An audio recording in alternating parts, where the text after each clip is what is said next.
Today I am in Riding Mountain National Park in Manitoba, and we're talking about the history that this park has with Nazi POWs.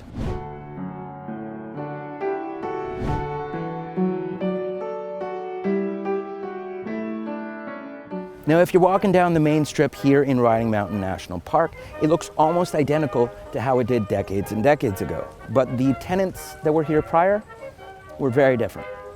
These days, the scenic park 3 hours northwest of Winnipeg is known for its beautiful lake views, golf, expensive ice cream, and warm summers. If you're scouring parts of the park still to this day, you might stumble upon old boxes with swastikas on them, or perhaps even old cans with German insignia. From 1943 to 1945, the Whitewater POW camp was located right around here, Whitewater Lake in Riding Mountain National Park in Manitoba. The camp held between 400 and 450 German POWs, many of which were members of the Afrika Korps being captured in North Africa.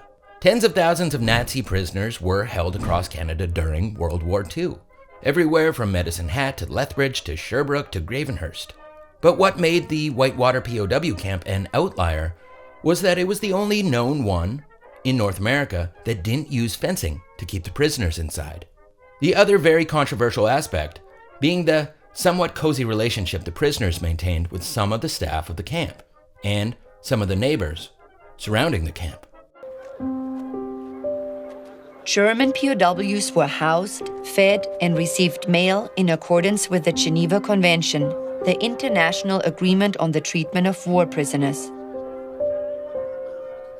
The prisoners were stationed there for labor, being paid 50 cents a day to cut fuel wood for the Allied efforts. With their earnings, the prisoners were permitted to purchase goods from the Eaton's catalog.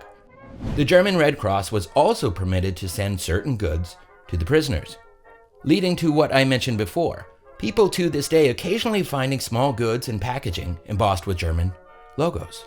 People will have many opinions on how the camp was run, many people pointing out the terrible atrocities committed by the Germans, or domestically, how these prisoners were treated relatively well compared to the Japanese-Canadian community, making the Whitewater Riding Mountain National Park POW camp a provocative and complicated part of Canada's World War II history.